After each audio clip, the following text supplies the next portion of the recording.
I reorganised all of my record collection, which I have been adding to for about 6 to 8 years, and the first album is the one that's playing all throughout.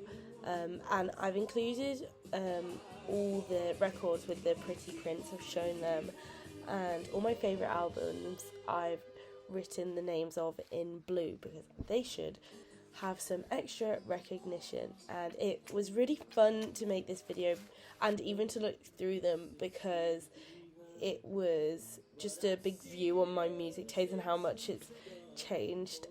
So when I first started buying the records, I would get predominantly new releases of like pop punk and metal music, and I'm not really sure why I got into record players, considering that was the sort of music that you wouldn't expect to go well with a record player, and I don't actually think it did.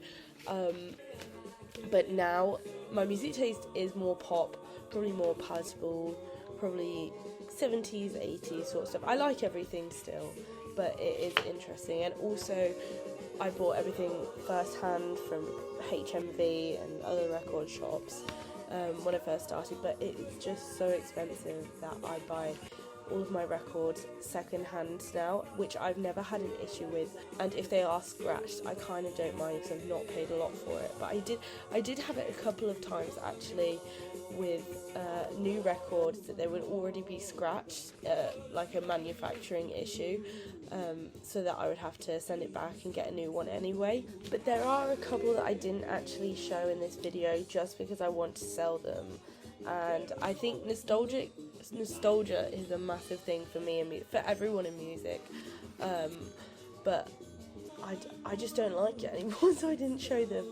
And another positive thing about buying things secondhand is that you can buy an album for cheap that you like the look of, because you can judge a book by its cover, and you can absolutely judge an album by its cover, because what else is it there for? And you buy an album and you get to listen to it for the first time on your record player, and it's either really good or it's really bad, but either way you got a bit of new music.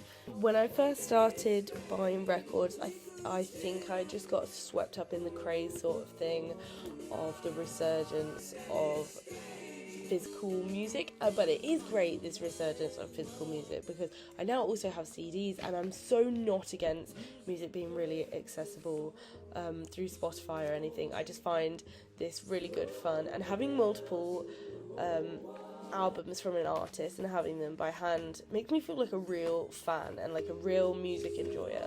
And I just think it's wonderful how brilliant it sounds on my system, my record player system, and the fact that I can have these records forever, and until I die I can have them with me.